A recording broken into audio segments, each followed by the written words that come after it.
Assalamu Alaikum wa rahmatullahi wa barakatuh. Today we have a very important and special podcast. We have a charity from Blackburn that has recently started up. This charity works around the world. It's a charity that's raised a lot of money for those in need, and inshallah we're going to get into the details with the brothers. Assalamu Alaikum. So my name is Hamza, one of the founders of Huffaz Network. And on my left-hand side, we've got Brother Hilal, who is also one of the founders of Huffaz Network. MashaAllah. So Huffaz Network is the name of your charity. Yes. How did that come about? Explain the name Huffaz Network first, because that to us is like... Okay. Basically, the Huffaz Network was something that was very close to our hearts. Alhamdulillah, both me and Hamza are Hafiz of the Quran. So we've been business partners for about 7 or 8 years now, isn't it? So one of the main things that we've always wanted to do is we've always thought about doing stuff in this world, but one of the main things on our mind was how can we reinvest into the akhirah, help other people that need assistance all across the world and stuff. So one of the things that was very close to our hearts is, alhamdulillah, we had the opportunity to study the Quran, become Hafiz of the Quran, and we thought, how can we give this opportunity to others who may not be in a position to do that, whether it's because of financial difficulties or maybe they just don't have the facilities in the areas that they're from. So we had this idea and we wanted to kind of pool our resources together, brainstorm different things that we can put together and make this a possibility. MashaAllah. So essentially, the aim of everything that you're doing right now is for the akhirah. Really. Yes. How it originated, the whole charity concept was, I've got a lot of family in Malawi, so I used to travel to Malawi. Okay, so you've got so Yeah. I've got family in Oh, have you? Malawi as well. Whereabouts So in my Malawi? mum's Lilongwe. Lilongwe, so that's the capital. Yeah, so my mum's side of the family are all from Malawi. Like even when my mum was young, she was born in Malawi, and then Okay. so she was the youngest out of all of her siblings. But my mama, that was the eldest, I think he was about 20 something when he moved over from Malawi. So yeah. Okay, alhamdulillah. so- So it's deep rooted. So my mum's side of the whole family is still based in Malawi. Okay. So I've had to travel, for holidays and stuff. So when I used to go to Malawi, one of the other founders of Huffaz Network, Maulana Abdullah, he actually said to me, "Oh, we need to drop off some porridge sacks to a madrasa which I'm running. Do you want to come with me?" So when I went with him to this particular madrasa, there was no roof. It wasn't a building or anything. It was just a field, as such, like just on rocks and stuff, because they were just starting to build something there, and we had to drop off the porridge sacks. And then I sort of quizzed him about, what's going on here, how come there's no mosque here, etc. He goes, in Malawi there is a lot of poverty. So when it really hit home, seeing all these people suffering, especially Muslims as well. So when I come back to England from that visit, it was still inside me, like, I need to do something. How long ago was that visit? Was it recently, or the one that made you think, right? Okay. 2015. Okay. So come back, it sort of hit me, what's going on here, and then we launched our business, me and Hilal, and then we got talking on, look, we want to do something else as well to help people, and then me and him got into a conversation on why don't we do, because I only seen that madrasa at that time, why don't we do something for Hifz students and sponsor a Hifz donation package out to donors. So that's why the name also. I've not heard of Malawi, like, as a country. I never knew it was around, because obviously, like, you don't really, you're in Blackburn, you're very secluded, you know what I mean? But now, obviously, you grow up, you realise there's other places out there in the world. Yeah. Is Malawi like a very densely populated area, or a lot of Muslims there, or what is it? There is a lot of Muslims there. There were certain areas when the team, when we went out and we visited, it was like 80% Muslims as well. There is a lot of Muslims in a lot of African countries. You got in Nigeria, countries which you don't expect Muslims to be in Africa. There's a lot of Muslims out there. So the Muslims out there, they do need that support to carry on learning about Islam. And one of the founders in Malawi, he actually wanted to do something for people to safeguard their deen rather than helping them to just sort of, get them food, etc. He was more concerned, and his vision was we need to safeguard their deen.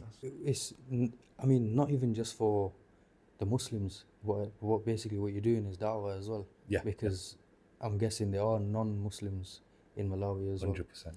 And have you seen any reversions because of your work that you're doing? I've not witnessed Personally, any personally, but I know some of the brothers have. And Yeah. when we come back from a deployment, we get feedback from the Yeah. team over there because you guys come and give iftar packs and treated them. We host breakfast weekly and treated them as equal human beings. Yeah. It hit them, and they were like, even though we weren't Muslim, they still spoke to us with respect. They still give us food. So your etc. charity isn't just for the Muslims, No. it's for everyone in Malawi. Yes, innit? And I like to 100%. see that, because one of the things that, I mean, it's good looking after the Muslims around the world, but at the end of the day, there's a lot of crisis going on around the world. Yes. And it's not just the Muslims, it's non-Muslims as well. And at the end of the day, we're all human. Yeah. So I like to see that, you're working with not just Muslims, but Yeah, everyone. we don't, go out there and say, right, you're not Muslim, so you're not. We have adventures such as we're going through like some mud terrain roads where we break down. There might be some pictures which come up there in the middle of nowhere.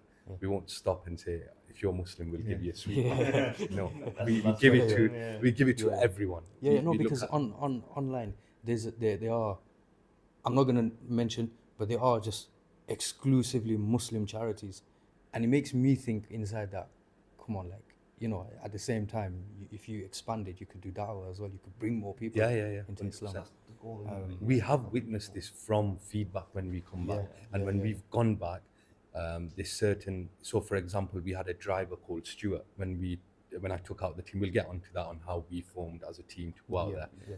But there was a driver called Stuart who's obviously a non-Muslim, but because of the work he's seen with us, he was so fascinated by it. It was really close, and he actually ended up working for one of the founders, Maulana Abdullah, in his shop as a driver full time as well. He just liked the way we were and how we handle things and how we sort of vision things as well. Yeah.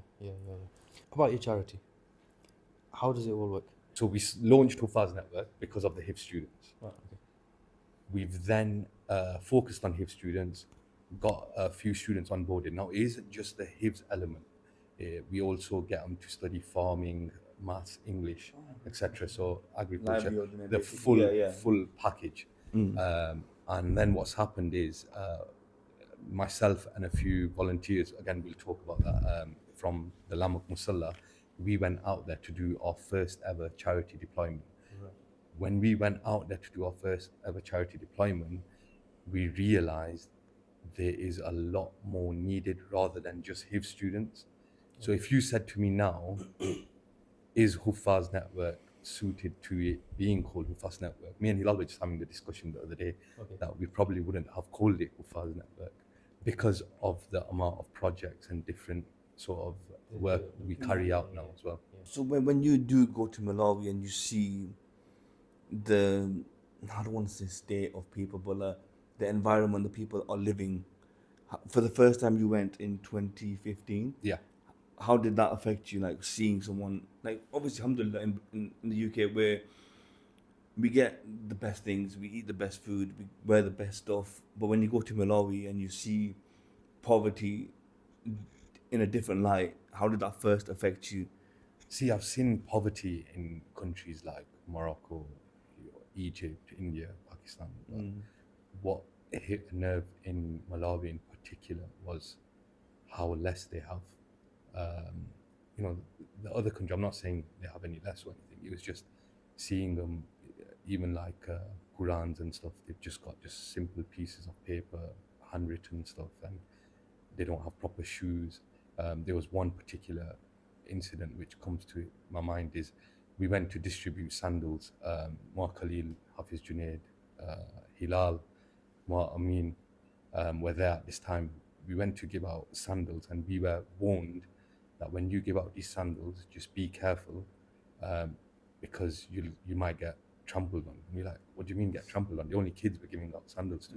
So there's 2-3 rows of children we're giving the sandals out, and literally within seconds the full room got crowded with adults, their mums, dads, everyone, and it was a shock, because just something simple like that is like gold to them. Literally, it's until you're there and you see it, you won't understand how just simple Crocs is for them. It's and see we've got a friend that works for GRT Global Relief Trust, and he rang me a couple of days ago. He goes, do you want to go to Syria in December? Obviously, I'm not able to, but one of the things that he's always pushing us to do as well is to see it with our own eyes. Yeah. Because it's one thing sitting talking about it, but it's another thing actually experiencing it and seeing people that, because like you said, Tish, we're always wrapped up in our own worlds that. You don't really tend to think about other people's struggles. No. You see it online and you're like, you make a quick dua for them, you send a bit of money and then that's it. But actually going there, doing the work, seeing and living amongst them for a bit, it must be tough. It's very tough, and you know what? We've got to thank our donors to put us in that position to go and give out aid there, because without them, this wouldn't be possible. Yeah, definitely. And Hilal will say the same when I pass it on to him, but the vision we had for Huffaz Network, it's surpassed that. It's grown massively, and that's massively thanks to the donors, the volunteers who have come on board, who have given us exposure, and people who are trusting us. And one of our policies is, even to now, is even if you donate to us £3, you will get a video personalized for that £3 donation. Mashallah. So you will know exactly where your money has gone. And all of the guys here, all of the team, the volunteers, everyone, nobody is employed by Huffaz Network. Nobody is on a salary. Right. Everything is full on a voluntary basis. And even our team out there, we like to ensure literally every pound you will get given a dua, and you will get told where that money is used. And that's one of our unique selling points when we did first launch. And now Hafiz Junaid's been tasked with keeping on top of donations which come in. I don't know how he does it, and he's doing a fantastic job. But literally, he has to keep on top of how much has come in, and given a breakdown video. So you can imagine hundreds of videos daily, listening to them and sending them on to the donors who have donated. Yeah. So even if it's massive. So literally, even if you give us £3, even if you say I don't need a video, you will get a video. So in terms of, all right, let's talk your role in Huffaz Network. What is it that you do in your role? So I'm guessing that each person that you have here has their own specific specialities that they work within the Huffaz Network. So my role in itself is just bring the team together, have a catch up, what's our action points, what's the next project we're looking at launching, how are we going to achieve that, when is our next deployment, make sure the groundwork team are ready for the team from here to go over there. I would say mine is just overlook sort of day to day. I was more involved in listening to the videos and sending them on to the donors. But alhamdulillah, since Hafiz Junaid's come on, even the responsibility of the money, the bank, the finance aspect, for numerous reasons, I have no control over that now. I have passed that on to Hafiz Junaid and Maulana Khalid, and also Hilal. He overlooks it. I've sort of backed away. So if anyone wants to come to me and say, where's the money gone, etc., Hafiz Junaid will have everything documented, and he's in charge. So I'm away from that aspect. What's My role. one of the founders of Huffaz Network? What's your role? My role, obviously, during the early stages, I was heavily involved in helping this grow into a brand, and it was important to help get the message out there. Now what I do more of is, let's say, for example, there's a requirement that comes from Malawi, like we need this project, like farming project, or wheelchairs are needed. So that information gets passed on to me. I deal with the graphics, the design, the website management, all that sort of aspect. So you can kind of see me as the tech sort of guy. behind the the behind the scenes guy that needs to piece all this together to make sure it's functional and it works. Yeah. So that's the kind of element that I play within the Huffaz Network. One of the first deployments we had was with, and the first massive exposure for Huffaz Network was a iftari deployment, which Lamak Musalla gave us the opportunity to team up with us and take them out there. So it was nerve wracking because obviously I've never done a deployment, and now I've just been tasked with I think it was £50,000. We weren't used to that sort of scale of money. We were collecting, you're talking £5,000 to £10,000 throughout 12 months. So this is now £50,000. Here's a group of It's a lot of guys. responsibility that, You're going straight to Malawi. You've got an opportunity to do iftar parties. Literally, that was it. I've rang my cousin up, Maulana Abdullah, saying, listen, Lamak Musalla have come to me. They want to give 50 grand and we need to do an iftari deployment. And I was panicking, saying, are we ready for this? And these guys will explain to you the type of person he is. He goes, yeah, no worries. Like, whatever amount, we'll deal with it. Why are you worrying for? That's what you want. You want to surround yourself with the people. Now, leading up to us flying out, I wasn't going to go. So it was just going to be the guys who were going to go. The business was in a difficult situation at that point. And hats off to Hilal. He sort of said to me, listen, just go. Don't worry. There's more important things to life. We'll worry about this business side of Sort things. it out when you come back. Just go. Do what you have And to do. literally, you know, I probably haven't thanked him in the past, but you know, Jazakallah. But he did push me in the right direction. He said, listen, it's your family out there. I'm from Bangladesh. I've never been Malawi. I can't go. You need to go. Deal with it. So I said, okay, Sam, put me in. And then I met the brothers in Lamak Musalla, and they've met me, and I don't know. So we don't know each other at this point. This is in, what year was it? Sorry, 2020. Right. 2022, sorry, 2022. So I'm in a room full of Mark Khalil, Hafiz Junaid, Maulana Amin, the 3 volunteers, and the Amir Sahib of Lamak Musalla at that time, and some other charity heads. And they said, right, are you ready? Blah, blah, blah. I said, right, let's book, let's go. Now, during the lead up to it, there was heavy rain in Malawi. So now the roads over there are really bad. Like, you could probably see it. Your trucks are getting stuck. Now, so I've now got an itinerary, and my cousin said to me, listen, when you guys come, there might be nothing you can do other than sit in the hotel. So I'm saying to him, I'm coming with Lamak Musalla, who've just given 50 grand. I need to do something. I need to do something. I need to show them that we've got an operation going on here. Now, even if I turned around and said, listen, because of the rain, we won't able to do anything, but I'll get videos, it's not going to be good enough. It's just the way it is. Even though it was all like impossible at that time to go out there in these villages, because they're like 4 or 5 hour treks, 6 hour treks, some of them, to actually see it without us having a risk of getting stuck and trucks getting robbed overnight, etc.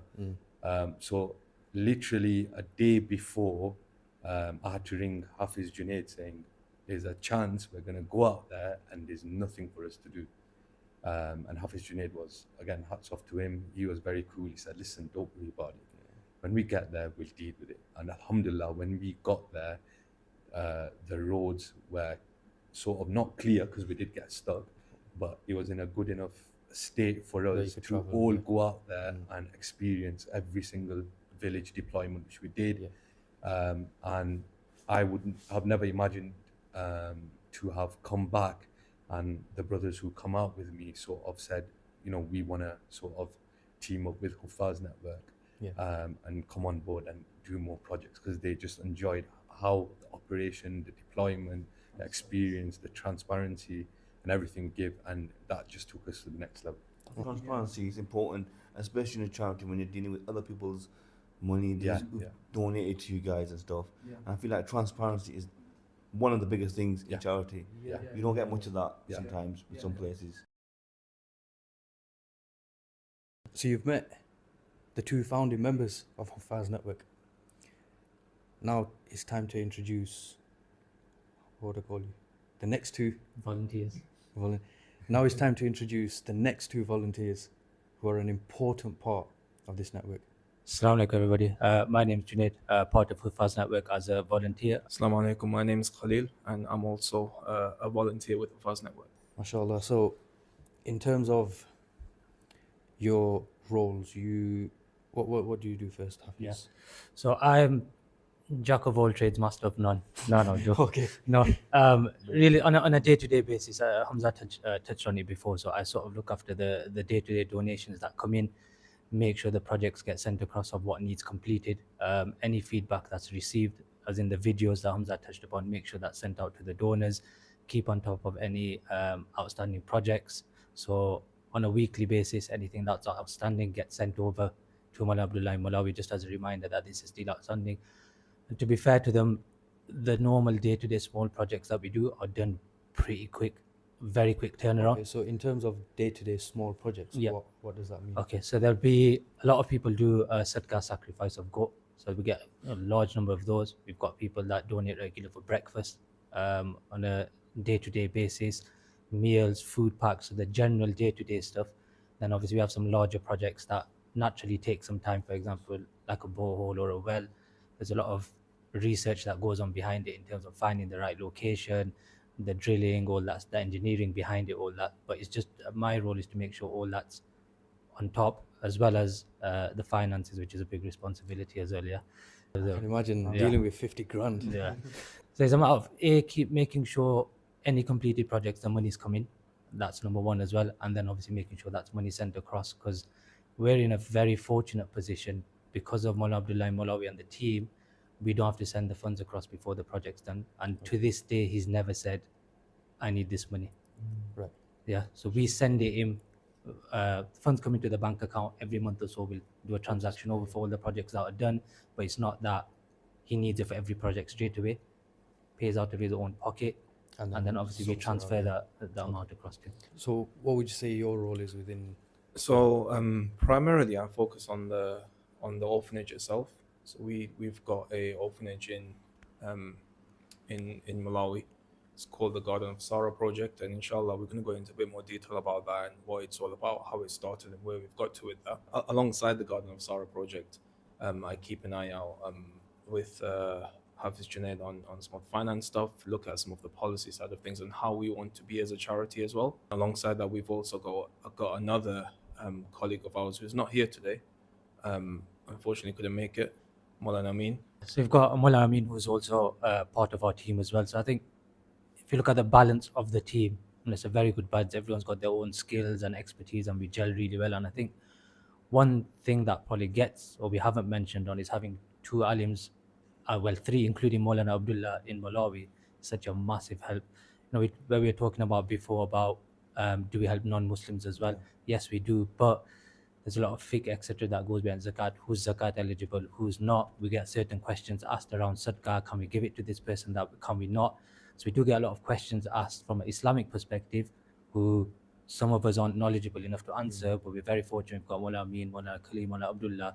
Obviously, I've got that knowledge. I've got that understanding to make sure that money is utilized in the right way. You just said that if someone was to donate sadaqah to a Muslim person, for example, can that money not be used towards a non-Muslim, for example?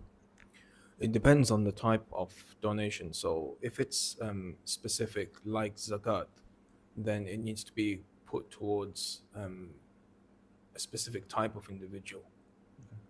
Whereas if there's a wider scope, a wider range in terms of the type of donation that's being made, then we do use it towards other projects. Recently, we've had a cancer project ongoing, feeding people who are suffering from cancer, who are in hospital. Not all of them are Muslim, and we make that clear so that people on this side appreciate and know exactly where their money is going on. I think it's more a transparency issue rather than a shari or legal one. And I think as you know, Hafiz Hamza and Hafiz Hilal mentioned earlier, I think that's one of our key principles in terms of how we want to be and how we want the charity to essentially the way we want to reflect back to the people that are making those donations. You mentioned the project, the Garden of Sarah. Could you explain More about that, yeah. what that is? No worries. I'll just take it back slightly because Hamza touched on the deployment that we did in 2022. So Okay. Lamak Prayer Room, which is local to all of us, is a small community prayer room, and I've been there living in the area for about just over 10, 11 years. Believe it or not, me and Hamza have lived on the same street for maybe 8 years, never knew each other at all. MashaAllah. But- So this is Yeah, this is it's fake. fake. Work of Yeah. Allah, yeah. But MashaAllah. I'd already done a couple of deployments with Lamak with other charities. So the way Lamak works is we have sort of like a small charity group. We'll team up with other charities and go into deployments. So I'd done Albania and I think Jordan also up until that point. And then Hamza came with the project of Malawi. So we went out to Malawi, we did our distribution, and then we came back. And I think, like we touched on, seeing it firsthand is just completely different. It changes your mindset, pulls on your heartstrings naturally as you'd expect it to, and it softens you, it humbles you, it makes you appreciate what you've got. And don't get me wrong, that the feeling of that wears off when you come back here and get back to your daily routine of work, home, whatever that might be.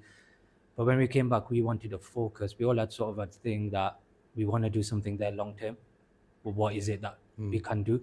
And that's how sort of the conversation came about around the orphanage and the Garden of Sorrow orphanage. About how it came about, it was literally, we were talking about this yesterday, it was in Ramzan, car park outside Chai Pani. These boys were out having a cup of tea after Taraweeh. Mullah Amin, who's not here, said, you know, my heart's really attached there now. First time, my heart's really attached there. We've got to do something. What can we do? Samza mentioned that Maulana Abdullah in Malawi has always had a vision of opening an orphanage. So what do you boys think? Yeah, all on board. Alhamdulillah, had a meeting, all on board. The name came about, a bit sensitive, but just to give you background on it is, do you want to mention? Yeah, Maulana Abdullah, who's over there, he had a daughter who was about 18 months old, and she sadly drowned in a swimming pool, and her name was Sarah. Okay. So we thought it'd be an apt name to have Sarah somewhere within the name. The rest of it we came up with through some brainstorming, etc. So it was close to his heart, and then it became close to our heart, and that's how Garden of Sarah came about. Okay. Yeah, just in memory of Sarah, really. And just to give you, you know, this point, I think you've said it, and Hamza mentioned it as well, and it's been echoed again and again, that going out there and seeing it firsthand, and seeing that poverty is something different. I think you can read the statistics from here, you can scroll on the videos, but until you actually see it, I think it has a completely different impact on your heart. Definitely. And I think, I remember that we used to, in that very first deployment, I think in one of the very first visits that we done, we brought people together. So they used to come to the center of the village, and we used to allow them to, pick up their donation, and they take it back to their homes.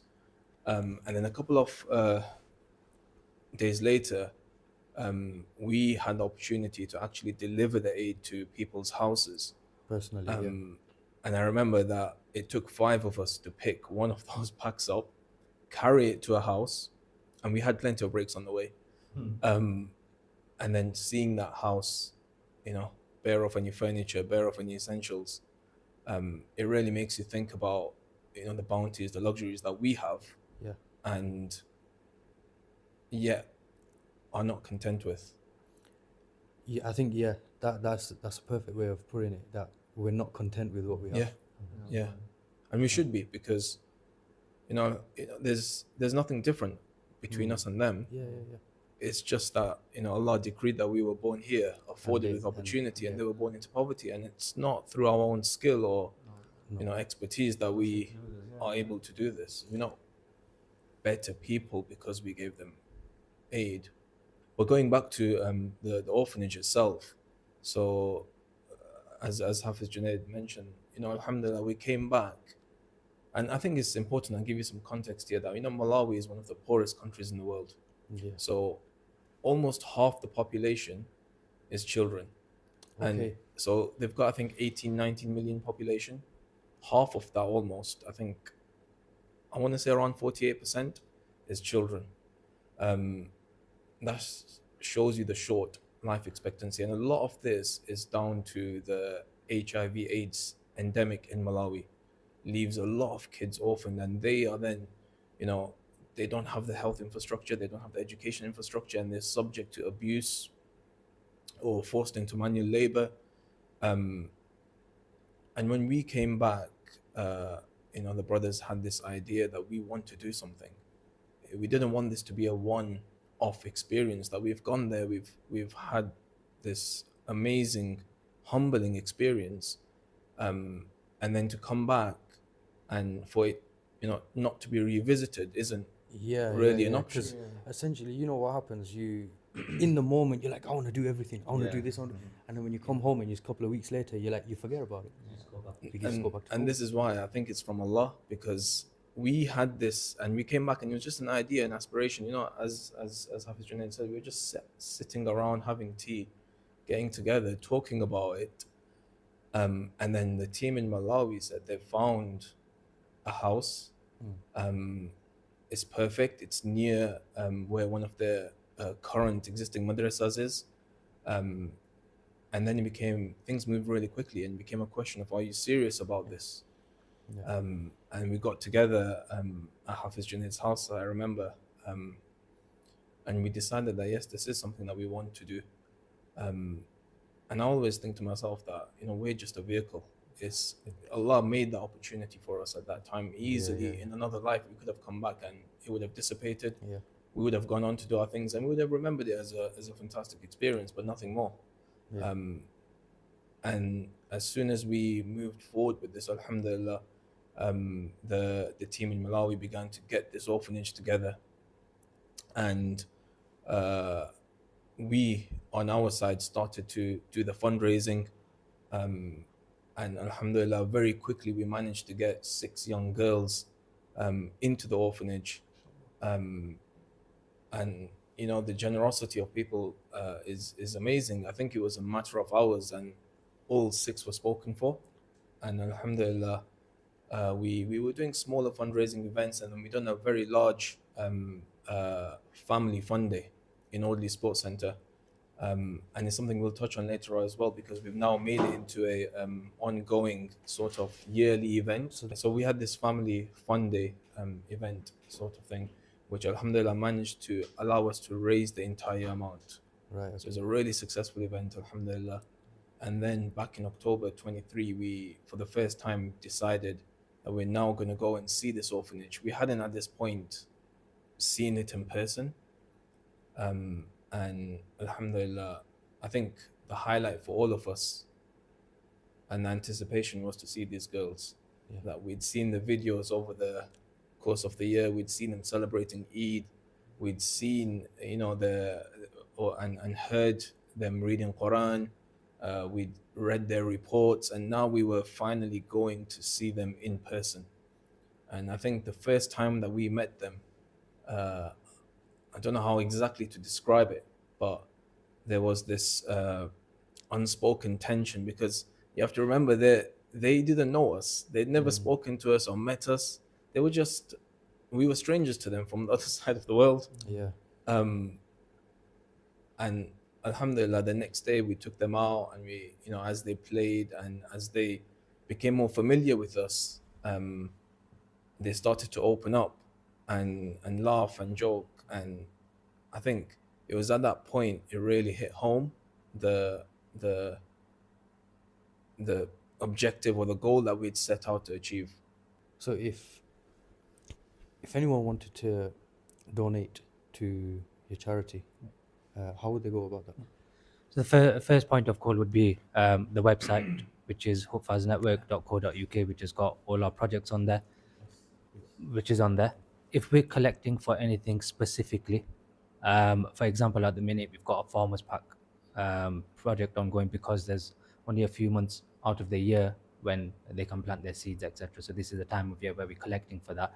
It's done a lot through messaging, a lot of marketing done through, obviously it's on the website as well, but through our Instagram page as well. There's Huffaz Network Instagram page as well. So we try and get awareness out there as much as we can. Alhamdulillah, over time, 100% it's grown massively, to a point, where it wasn't expected by any of us, the amount that it's grown, but through the efforts and the du'as, I think for me, you need four key elements to make it work. You need the need. The need has to be there. Yeah, without the need, there's nothing to give. You need the generosity of the donors. Yeah, you need the right team to deliver, and most importantly is the will of Allah. Allah wants it to happen, it'll happen. I know one thing that will stick with me. Everyone will know the late Hafiz Sadiq that passed away recently, who was head of Alimdad charity here. When we were doing a fundraiser, when we were doing a deployment with them, one thing is, we had aspirations. Say, I think at that time for that deployment for Jordan, I think it was to raise 60 grand, and I was like, Hafiz Sadiq, we're a small community, Lamak's not that big, and these words will always stick with me. He said to me, just make the intention, make dua, leave the rest to Allah. Of course.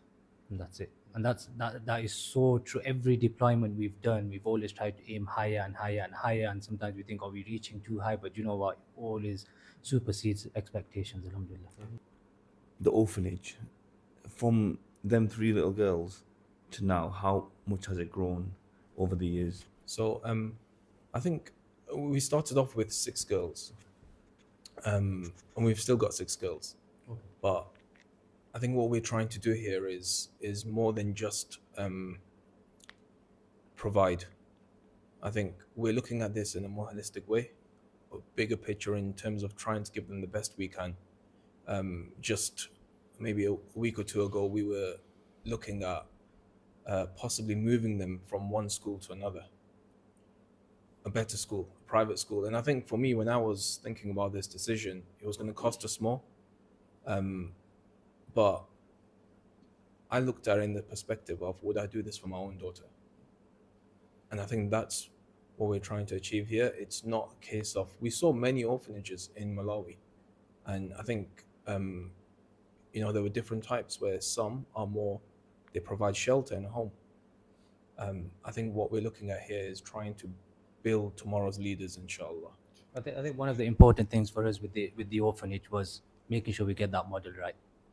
It is alhamdulillah a pretty big place. We could probably double the amount of girls that are in there at the minute, but we want to make sure we've got the model right on a small scale first. Make sure it's tested. Do we need to adapt? Like when Akil said, the last thing you want to do is get too big.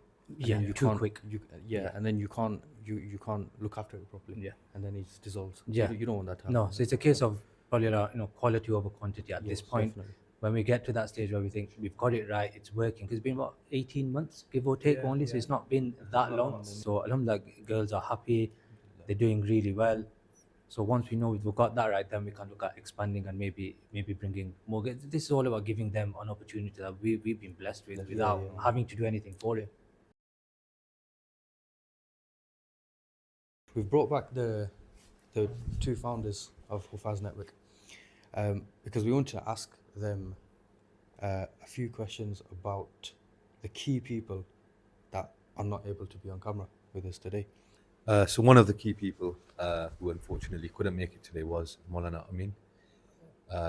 Maulana Amin, I don't know if you guys have seen his videos. The way he interacts with the donors is very unique, and how he sort of addresses the issues and the donations which are required. I just wanted to mention how good of a job he's doing on the social media. His commentary he's behind the scenes. You'll never see his face. Okay. And Is that why he's not here today? maybe that is the reason. But we've had numerous donors who'll message in just saying, when's the next video coming up? When you're on deployment, we send a video of the day and what we've done. And it's not just a video which makes you feel sad about the people out there. He really sort of puts smiles on their faces and the viewers' faces with the way he interacts and commentates and stuff. He's a bubbly person, and his jokes are second to none. Brilliant. I would highly recommend watching one of Amin's videos. Are there any other key people that? Yeah, and we had 3 other volunteers who went. One of them I do want to mention was Sajid Bhai from Lamak Musalla, who actually approved Huffaz Network to come on board to do a deployment for Lamak Musalla. So Jazakallah to Hafiz Sajid to forming the team as well. Is he Hafiz? Sorry, Sajid. Sorry, Sajid, but inshallah one day he'll This become Hafiz. is Sajid Bhai approved. It's so Sajid Bhai is approved. That's good. And we also had Ammar and Fayaz. Both these brothers went out for the Iftari deployment, put in a lot of graft there as well. So Jazakallah to them as well. So you mentioned Maulana Abdullah, and off camera you've said some good stuff about Maulana Abdullah. Would you be able to share a few Yeah. things about? Without obviously Allah, this whole charity wouldn't have formed, but one of the pillars of this charity is Maulana Abdullah. He really inspired me personally when I was out there, and him sort of just going out there and doing charity work, going out to all these villages in crazy heat, and just doing it off his own back. No one even knew he was doing it. Graduated from South Africa and become alim there. How, if you don't mind me asking, how old is he? Mid-30s to late 30s. Oh, mashallah. So for a young person, Very young, yeah, my age. brilliant. So he graduated from South Africa, moved back to Malawi, got normal job, standard job, and I would see whilst I was there, he would do a lot of charity work outside of working hours on his own back, on his own accord, like not just passionately doing it. And the team he's formed out there is are people who were born in Malawi, grew up in Malawi in poverty, were given funds, scholarship funds to go and graduate from South Africa. And they have been offered jobs in different parts of the world to do imamat and carry on being teachers. But because of how Maulana Abdullah operates in Malawi and the work he does for the people of Malawi, a lot of these individuals who graduated on these scholarship programs, it's a life-changing opportunity. It's like you getting offered a job, I don't know, in Dubai, 6-figure salary. You're jumping on the plane, you're going. It's more than a 6-figure salary for these guys. They've come from nothing. And because of the way Abdullah is and the work he carries out there, they have stationed with him in Malawi and joined his team in sort of doing charitable work all across Malawi. Never ever have we heard him say, I can't do this. He will make sure whatever it takes, he will get the job done. This is what I'm guessing. Donations come in to your charity.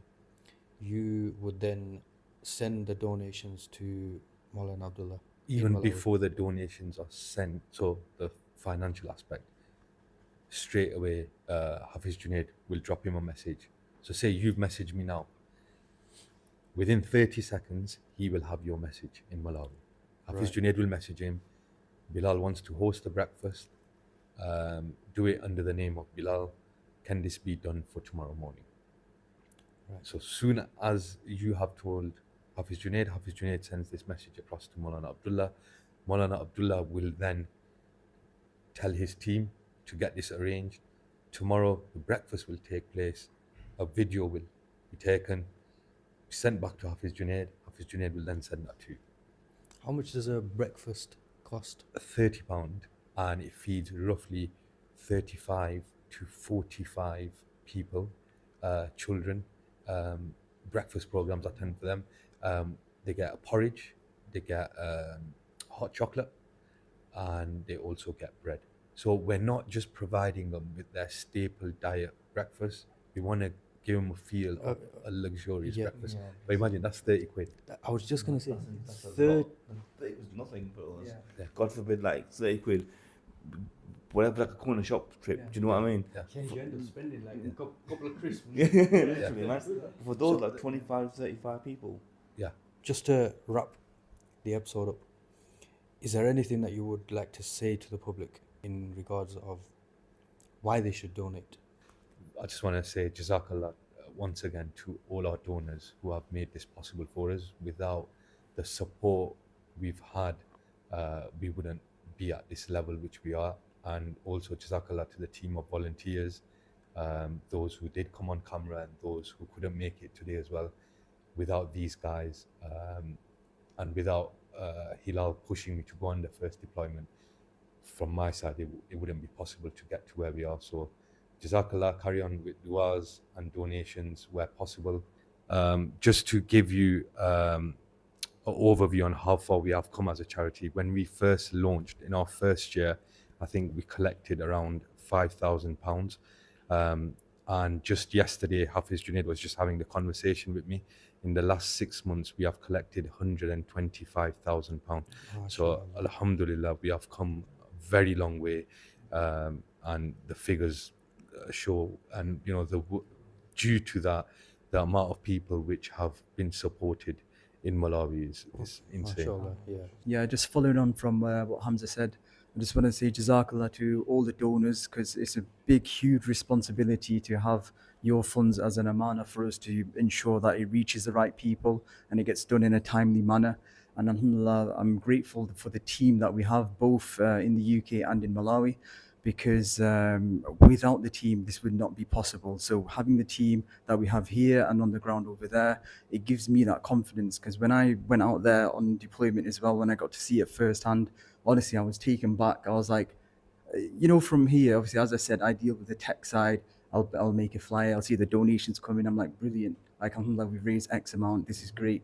But when I was there and I saw it, the amount of organization that needs to happen, the amount of different things that we don't even think about, like transportation, X, Y, Z, and the way how Maulana Abdullah has it already set, and it's like we don't even need to worry about that when we're there. Everything's taken care of. Yeah, this is what I'm saying. I want him to sort my life out because it's just that on point. It's amazing, alhamdulillah. So I'm just grateful for all the donors, our team, because without any donations from the people that are trusting us with it, none of this wouldn't be possible.